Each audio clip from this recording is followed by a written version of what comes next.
Hi, everyone. Welcome back to the podcast. Welcome all new listeners, and welcome back to those who've heard my content in the past. If you want to know the link between cancer and sports BT, you need to tune into this episode. Uh,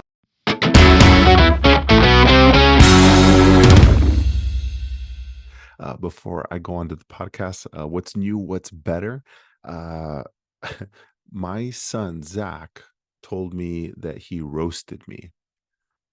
Yes, my son is currently learning language vernacular from his peers that I am. My wife looks at me every time. She says, he only learns it from you. I was like, no, he's learning that from his friends. He acts like me, but he's using words from his friends on YouTube. So apparently, I'm getting roasted by my son. He is playing jokes on me at the moment. My daughter is becoming a wannabe TikToker. She is 5 years old and already dancing in front of her iPad. My son Jacob's doing great. His language, his vocabulary, he's learning more and more how to say no with different words.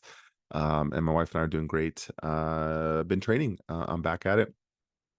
A little stability in my life, and it's been good to. I think we all appreciate these moments where you're like, "Ah, I'm in the gym, I'm eating normal, I'm sleeping normal, and I'm just like nothing is a problem." And for some of you, you call it boring or mundane. I call it stability and having stability in life. And I think that we always search for chaos, where you're like, "What's the next thing I want to try?" But you appreciate the consistency, and if you see it as mundane and boring, change the way how you see that and been like, finally life is stable, enjoy the stability, then create a little bit more chaos. But anyways, that's how life is. Let's go into this podcast.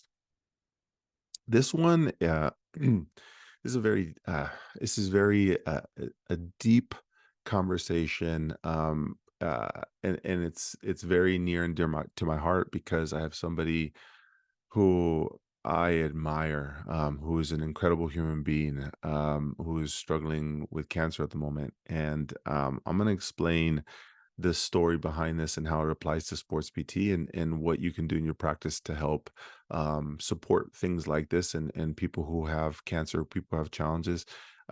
So this comes from a real life story. It's near and dear to my heart. And if you've heard of my podcast before, this is the true me. This is the real me. What I believe in sports PT, what I believe in how we help people. This is not about skills or low back pain or anything else. This is on the delivery of a service, the delivery of outcomes, the delivery on customer service that really separates us from a lot of other professions. So if you are all about helping people in their life, if you are helping, you're looking for what else am I missing? What is, or you feel like you're far along on the path and you're losing sight of what you really do for people. You're so stuck on all these things, the credentials and all these other things that you lose sight of what you do for people. Let me share a story, um, and I will try not to get emotional on this one. So, like I said, it's a very important human being in my life, who's going through some stuff, and um, they were recently diagnosed with a different type of a cancer, nothing that I've heard of before, and it was cancer of the throat. And for those of you who, we know the common ones: breast cancer, prostate cancer, we know pancreatic cancer, where there's so many versions, and you hear these rare random ones. You're like, man, I don't even know what that does, or what happens. And so everything that I'm going to point to is about sports PT, but hear me out on the case. So um they have throat cancer, and anytime it was of a certain gland in the throat, and it went to different parts of the cheek, and basically as they excised the mass, they went in and excised the mass within, I think, like a couple weeks of finding out what it was. So they excised it, and when you excise things in your cheek and your throat, you hit different nerves.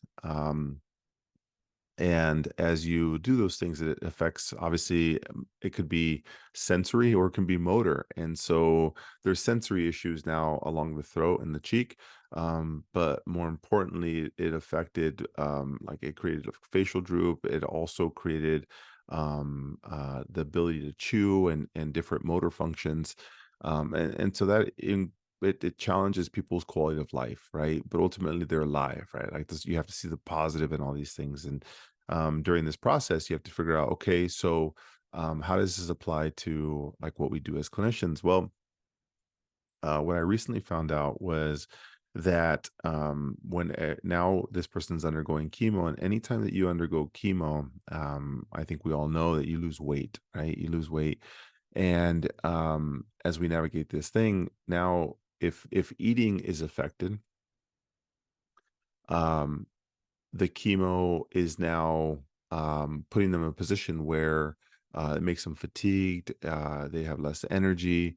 And if eating is a challenge already and they feel fatigued, a lot of these individuals lose weight faster than a lot of other cancers. And so when you realize that and you're like, well, they're not eating. So what does that do? You have weight loss. So a lot of times they'll do GI ports and they'll have a feeding tube so that they don't lose weight. And I asked them, I said, you know, what is the next problem? Like what happens now? And they said you're only supposed to lose a certain amount of weight per week, or else they'll put the feeding tube in. So now they have a decision to make, and how fast they're gonna do this feeding tube. And I said, is there any way to prevent this?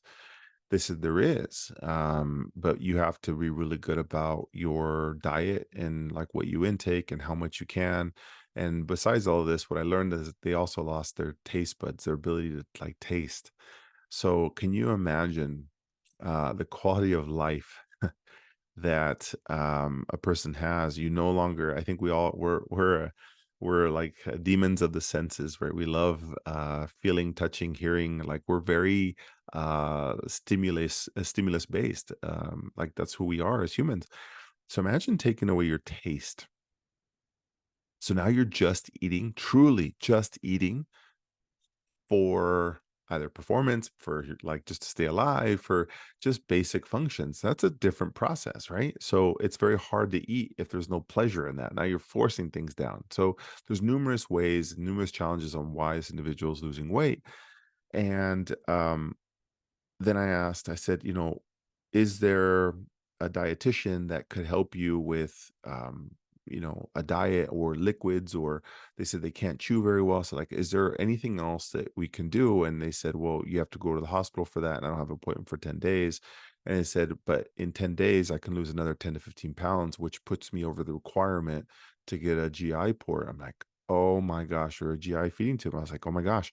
So you have like a week and a half or whatever it is. I was like, is there any way you could have changed this? And I said, like, yeah, I guess if I had somebody help me support like a month ago or whatever that was.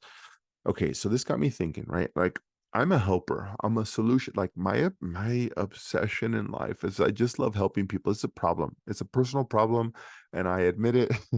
But it's a personal problem if you're in my academy, if you've been in my world, if you've been to a course, if you're a team member listening to this, you're a staff member, you're anybody in my world, you know I'm a fixer, you know I'm a solver, and I just have an obsession with helping people. It's just it's a personal problem, and I just love helping people. And maybe you feel that too inside your world and what you do.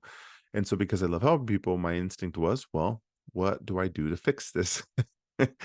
So I was like, wouldn't it be great if there was a local dietitian who had a service for people like this who wanted to avoid a GI tube, a feeding tube, who connected with local hospitals and said, if you can't get them in, I'll help them. Right? Like think about how that to avoid a GI tube, like just the mental aspect of that would be huge. And if they can solve it on their own, then they learn skills. They have the education now for the life, for like down the line. They don't have to rely on medicine. They don't have to put something in them. Now you create independence, which is what our profession wants. So I was like, how do you create independence in somebody who feels reliant on the medical system and can't make a decision for themselves? I was like, well, let's fix that. So I was like, why can't we find a dietitian who can locally help you out? And that's probably fee for service, right? This is probably outside of insurance because insurance is going to delay it, blah, blah, blah, go through the whole paper trail. By that time, he's probably lost 20 pounds, has to have a feeding port. So he's way beyond that. So it wouldn't be possible. So the question is, how fast can we find a dietitian at a network and be able to get them in, or somebody who connects with the hospital who has an additional, they have a wellness program that they can, figure out something else. I was like, that would be amazing. And if they got him to where he could avoid the port, he then can gain weight, he can have independence, he can be educated on it, and how now have a solution for anything that comes at him for the next couple months. I was like, that would be amazing. So if you guys know anybody virtually, if you guys know a dietitian who specializes in cancer, send me an email immediately. Dr. Chris at drchrisgarcia.com. I'm doing a bunch of Google searches. I'll find them locally, and I'll have to find what cross state lines are and everything else. But it's for somebody in Ohio. And if you guys know anybody in the Ohio area, if not, I'll find out laws about doing virtual sessions and everything else. But I'm really looking for this. And this was just an idea today that I had because I was like, this literally can be a game changer for somebody's quality of life. And I think you guys can appreciate that. You're like, oh, fuck, let's do this. How do we help this person? And then I was like, okay, what is that similar to in the PT world? And you know what that is? That's you. And let me put this in context. Imagine this person has cancer and they're trying to avoid the embarrassment, the feeling of being dependent on a medical system that is slowed and delayed. And now you can have a dietitian who can intervene and get change this person's life for the next 3 months or whatever that is to give them independence and allow them to make better decisions. And you know what that equates to in sports PT? You guys. Now, think about this. You have the ability, think about people um, who have injuries and you see them in the clinic and you know that they don't need surgery and you're going to try and fix all these things, and they come into you for a consult and they're like, hey, I have a meniscus tear, I have whatever back injury, I have all these other things, and they're like, I need to get out of this pain, if not I might have to have surgery. And you're like, well, the insurance only gave you 8 sessions. I mean, for me to get rid of your back pain in 8 sessions in 4 weeks, and you have surgery in 10 weeks, I'm going to need more time. I'm going to need more sessions. And think about this. This is a very similar scenario. Somebody comes into you and they're like, I need help. And you only have 8 sessions. You're confined to the amount of sessions and the time limit that you can spend per the insurance company. And they can have to make a decision fast by 10 weeks because that's when the surgical date is scheduled. And then there might be a 4 to 6 week gap in between making that decision, but you're not allowed because you are blocked by insurance company.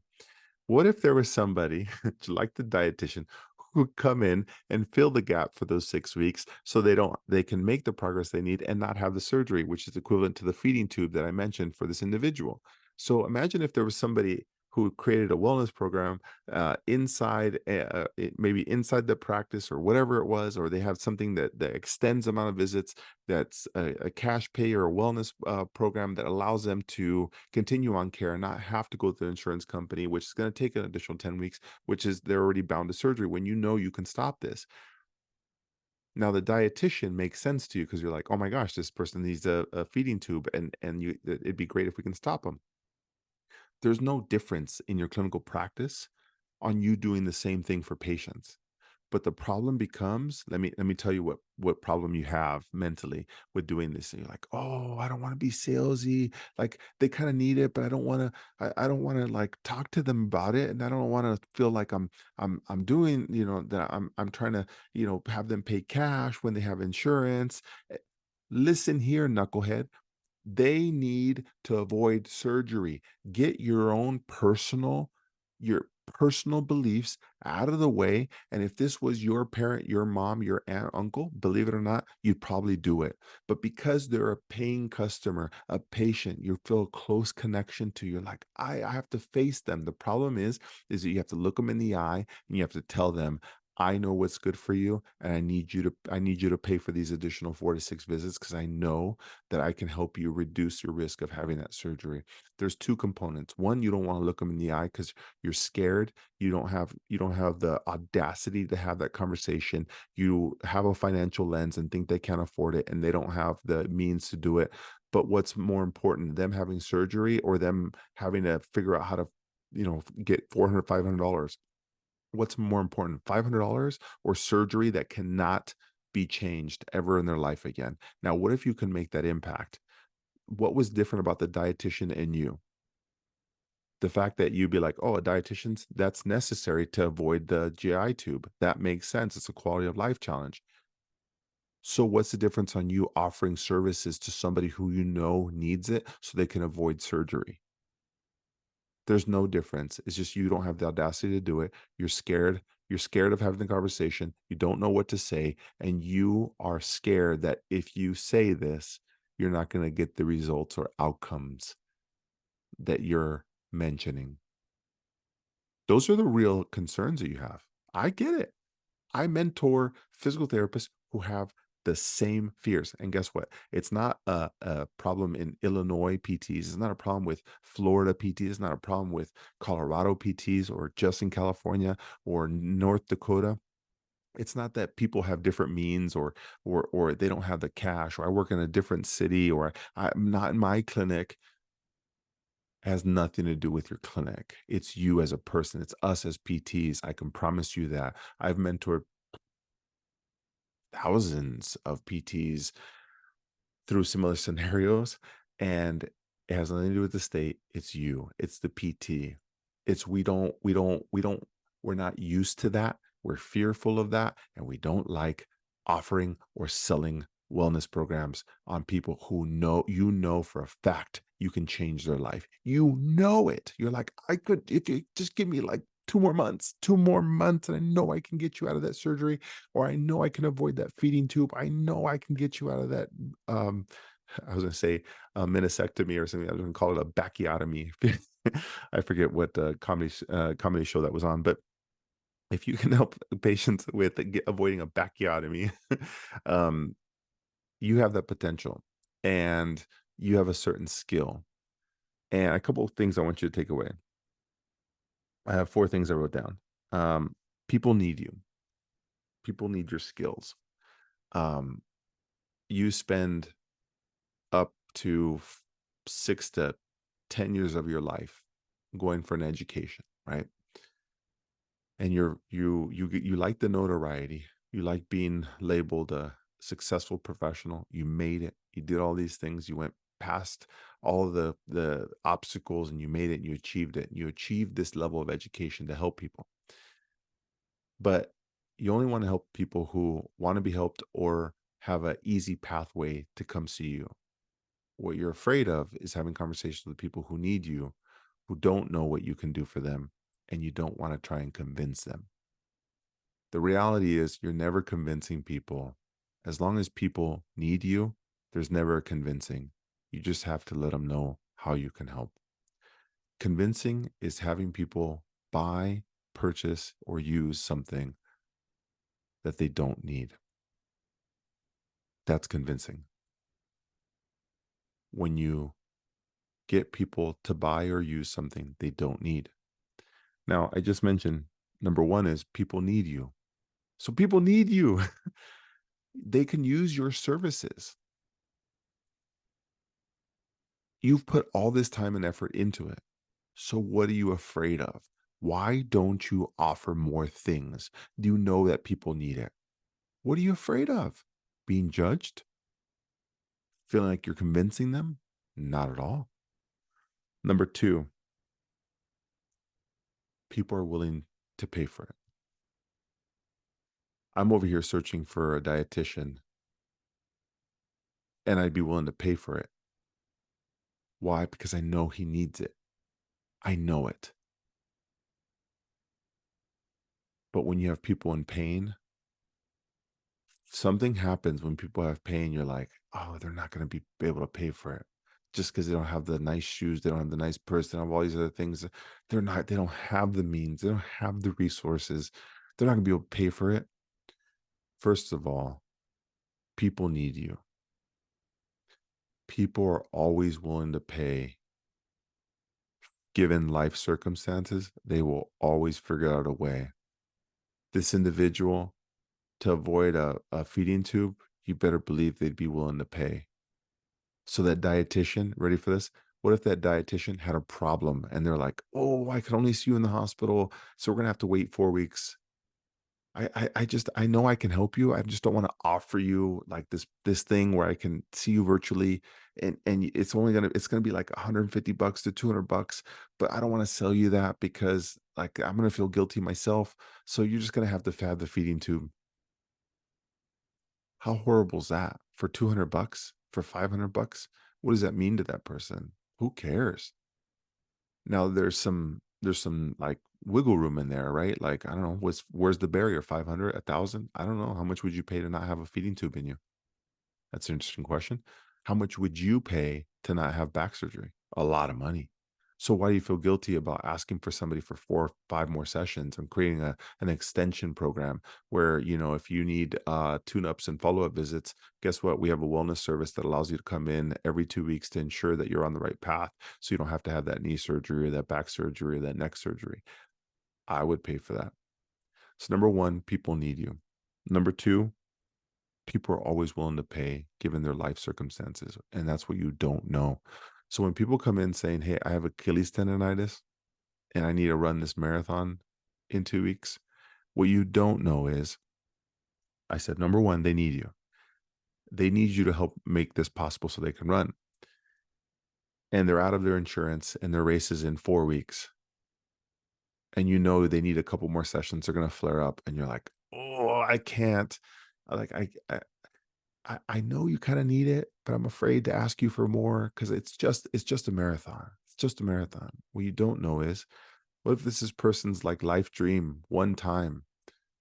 What if it was, in remembrance of somebody who died of cancer, and the meaning to them is much more powerful than just Achilles tendonitis? It's the feeling that they're gonna get after that marathon of what they're accomplishing it and why they're accomplishing it, what it stands for. And you getting in the way of it all because of your self beliefs and your lack of confidence in delivering a message that you can offer somebody is going to hold somebody's dreams back. That's what you're doing. It's not that you're selling or convincing anybody. It's your own personal challenges with your own financial lens that you believe that, you don't want to have people judge you.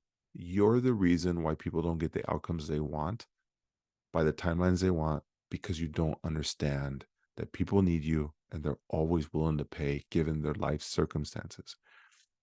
Number 3, I think you have to understand that just like cancer, this feeding tube situation will only be one part of this journey. So that dietitian, if they do it right and they offer a wellness service to see them to avoid the feeding tube, the next question is, I put here, support people on their journey. This person who has cancer, you better believe there might have continued challenges with feeding and eating and figuring out, what calories. Think about this. A dietitian goes to school for, I don't know, 4 to 8 years of their life. This people with cancer have taken zero information on proper nutrition, especially with cancer. So you can't tell me in 4 sessions or a month that they've been able to learn everything possible about diet with cancer.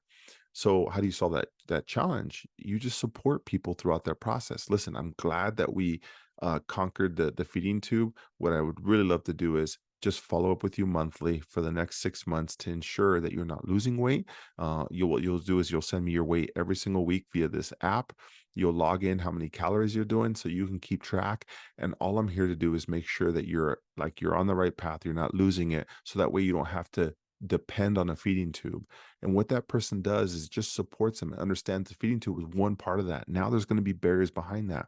What's the difference on the person that we helped avoid back surgery, right? You saw them for 8 visits. They were going to have back surgery. You offered a wellness program. They now had 8 additional sessions. They paid out of pocket. They're so thankful. And you can't be like, find your discharge. I think that's bullshit because now what you have to realize is you better believe they're going to have flare ups. So you're going to offer them monthly sessions to come back. Here's what you're going to do.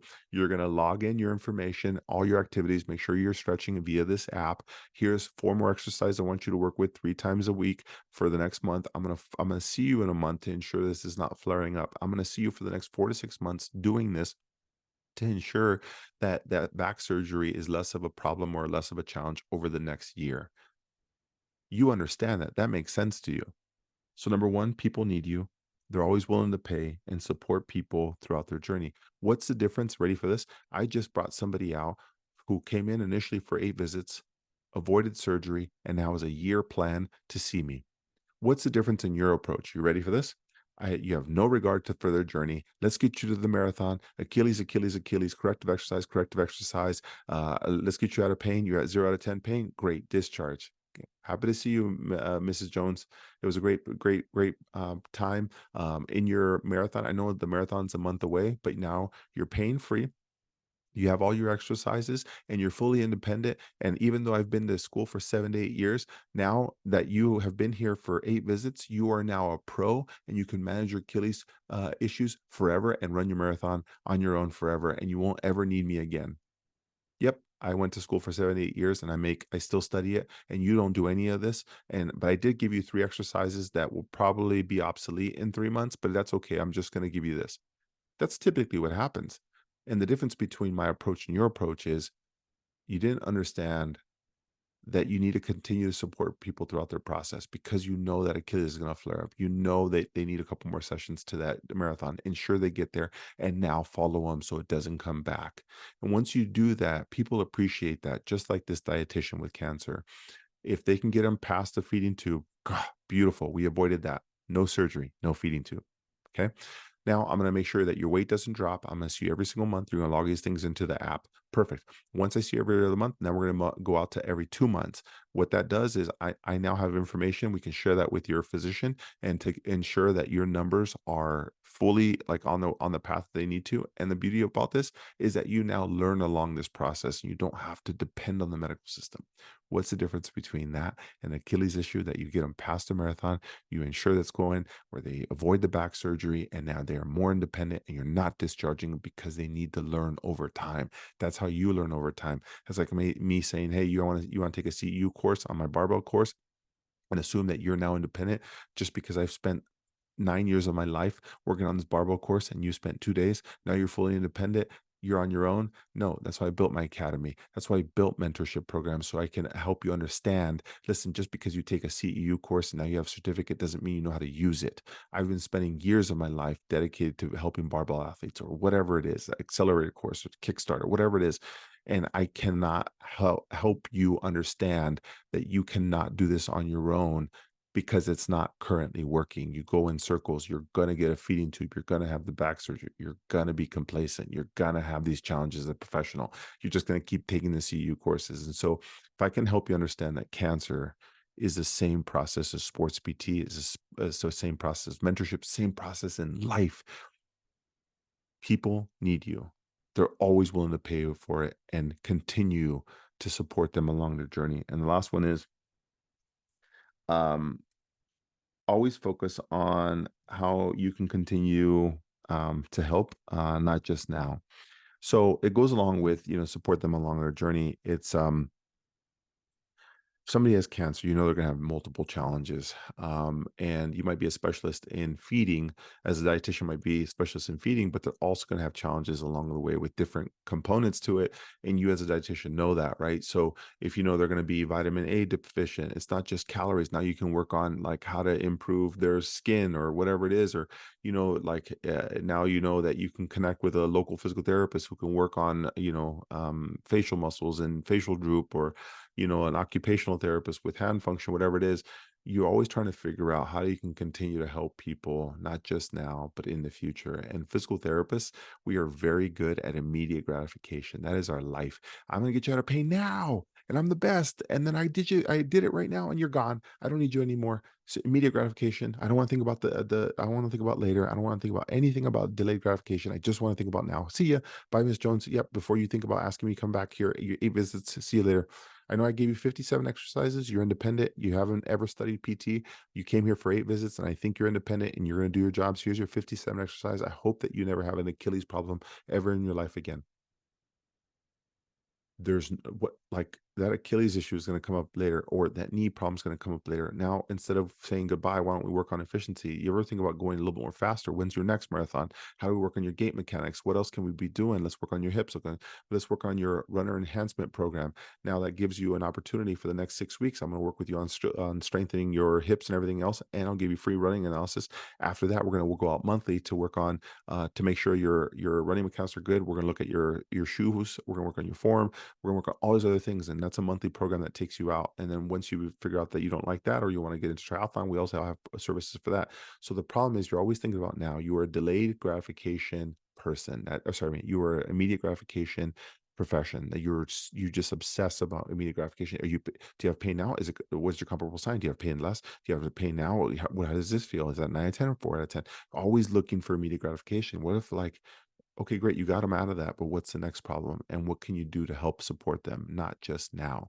So if I can get your brain understanding, take a bit of a bigger approach to how you manage people, how you manage, we won't manage cancer directly. And this is a real story, and I want to share it because there's people out here who need help and services. So number one, if you know a dietitian who can help with specifically cancer, shoot me an email to Chris Garcia, Dr. Chris at drchrisgarcia.com. I'd be forever grateful. I genuinely would love your support. Send me an email. Yeah, no, the other piece of this is that don't see what you do as PT, do what you like. You're not a physical therapist. You're a human helper. You're in the customer service business. This person happens to have pain, but you have so many specialties that you can help them. So yeah, they have pain in their Achilles, which is what we're really good at. We're good at regions. Okay, but what's the thing you want to work on? Running. Why do you want to work on running? Well, I want to work on a marathon. Why'd you run on or work on a marathon? Because I want to lose weight. Wow, you want to lose weight, so you did all this. Now you have an Achilles problem. So if I can get your Achilles problem fixed, you can run the marathon. You can help you lose weight. Great. Have you ever tried nutrition or like weight loss programs or strengthening programs to help you build muscle and burn more fat while you rest? No. I see. Would you be interested in something? Yeah. I've never worked with a personal trainer. I've never worked on these other things. You know what's fantastic is I can write some fitness programs for you, and it would be all virtual, and I can help you out with that process. And all you have to do is come in once every 6 weeks to check all your measurements. And it's part of our Get Fit program, and that allows you to continue on with these things. It's not just rehab, but it is a out of pocket, out of network condition. And if that's of interest to you, we can get you started as soon as next week. I'll take all your measurements. Like, yeah, actually makes sense. My point to this is that people need you. They're always willing to pay, and the problem is you. You're not willing to offer. You feel icky. You feel salesy. You're scared. You're not confident about delivering the message. And you're not used to it. That summarizes how you feel about offering these services. And all I can tell you is think about the dietitian in cancer. This person needs it and can seriously benefit from it. And that if that dietitian has the same mindset as you, their own personal beliefs and restrictions are leading to somebody having a feeding tube, which in your world, how many surgeries could you have prevented if you just offered some things? So number one, people need you. They're always willing to pay, and support them throughout their journey, and always focus on how to continue to help, not just now. So what's the link between cancer and sports PT? Is people and their journey, and everyone's going through it, and you're going to continue to see patients and athletes throughout their journey, not just when they have cancer or they have an injury or when they're about to have a surgery. You're going to see them throughout their life, and the more you can understand that, you can take a greater view of how you truly help people. And that's the approach that you can take and you will take. And this is how I approach mentoring physical therapists. You can take a CEU course, which is you came to me for quick sessions of PT. You can take the CEU course. That's fine. That's a real quick process, and you can try and implement on your own. I get it. You're gonna go in that same wheel, and it takes people about 3 to 5 years before they start to figure out that this doesn't work. And that's why people join my sports PT academy, because they're like they figured it out. So if you're a new grad, you haven't made enough mistakes yet. You need to figure that out first, and then come on after you've done that. I've tried it. You tried it on your own, just doesn't work.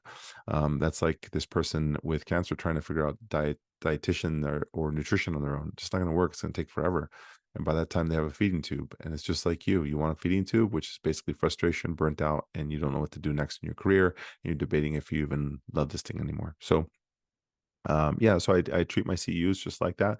You can take a course here and there, but that's just short term. And if you're looking for continued support, just like the wellness program that you offer to people to help avoid surgery, like I help avoid burnout, then you need to join my academy, which is ongoing, just like a wellness program. It's like CEUs to wellness program. So if you're looking for something more and you're just you avoided the feeding tube, you avoided the surgery with CEUs, you're just making it fine, great.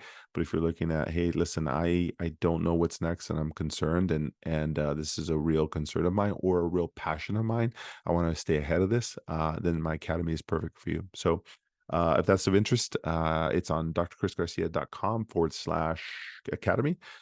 If you're interested in my Kickstarter program, which is an 8-week CEU, which is just ongoing support, drchrisgarcia.com/Kickstarter. Other than that, for the listeners out there, I really appreciate you guys. Thanks for being along with this journey. This is a real passion of mine to help people. And this recent cancer scare with a very near and dear person to my heart makes me realize like what we do and what I do for you guys, and it's real, and the journey is real, and it's not just a transactional thing. It's not just a CU course, it's not just a session of PT, it's not just 8 weeks. You're really helping people across their lifespan, and the faster you realize that, the more genuine you are, the more authentic you are, and the easier it is for you not to see that you're salesy, like trying to convince somebody. You're genuinely just trying to help somebody. And if you don't have those conversations and you don't have the audacity to have that, you will continue limiting people, and you'll just continue to be this wheel of a factory of okay outcomes, real quick discharges, and not really having an impact on people's lives. And that's really why you got in this profession, to have an impact on people's lives. You can tell you can fight it all you want. You want to be the sports PT. You want to have the best credentials. You want to have the coolest exercises. Bullshit. What you really want to do is help people, underlying everything. And don't lose sight of that as you go into your career path. And a lot of sports PTs do, because they get tied into the shiny objects. And the root of it is people. And so I'm here to help you.